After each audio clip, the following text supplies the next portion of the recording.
കോഴിക്കോട് കാക്കൂരിൽ വാഹനാപകടം. സ്വകാര്യ ബസ് വീടിന്റെ മതിലിലേക്ക് ഇടിച്ചുകയറി ഒരു സ്ത്രീ അടക്കം നിരവധി പേർക്ക് പരിക്ക്. പരിക്കേറ്റവരെ കോഴിക്കോട് മെഡിക്കൽ കോളേജിൽ പ്രവേശിപ്പിച്ചു.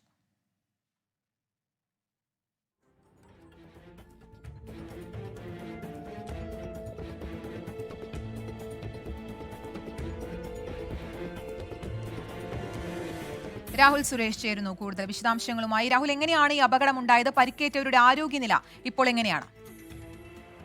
കീർത്തന, ഇന്ന് രാവിലെ 10 മണിയോട് കൂടിയായിരുന്നു കാക്കൂർ പോലീസ് സ്റ്റേഷന് സമീപം ഈ അപകടം നടക്കുന്നത്. കോഴിക്കോട് നിന്നും ബാലുശ്ശേരിയിലേക്ക് പോകുകയായിരുന്ന സ്വകാര്യ ബസ്സാണ് അപകടത്തിൽപ്പെട്ടത്. ഒരു സ്ത്രീക്കാണ് ഗുരുതരമായി പരിക്കേറ്റിട്ടുള്ളത്. ഈ സ്ത്രീയെ കോഴിക്കോട് മെഡിക്കൽ കോളേജിൽ പ്രവേശിപ്പിച്ചിട്ടുണ്ട്. മറ്റുള്ളവരുടെ ആരോഗ്യനില തൃപ്തികരമാണ് എന്നാണ് നമ്മൾ മനസ്സിലാക്കുന്നത്. ഇതിന്റെ ഞെട്ടിപ്പിക്കുന്ന CCTV ദൃശ്യങ്ങളാണ് ഇപ്പോൾ പുറത്തു വന്നിട്ടുള്ളത്. നമ്മൾ മനസ്സിലാക്കുന്നതനുസരിച്ച് ഈ പ്രദേശത്ത് കാര്യമായ മഴ ആ സമയത്ത് ഉണ്ടായിരുന്നു. ഈ ബസ് അല്പം അമിത വേഗതയിലായിരുന്നു. അതിനിടെയാണ് ബ്രേക്ക് പിടിക്കുന്നത്. ബ്രേക്ക് പിടിച്ചത് ഈ വാഹനത്തിന്റെ നിയന്ത്രണം നഷ്ടപ്പെടുകയായിരുന്നു.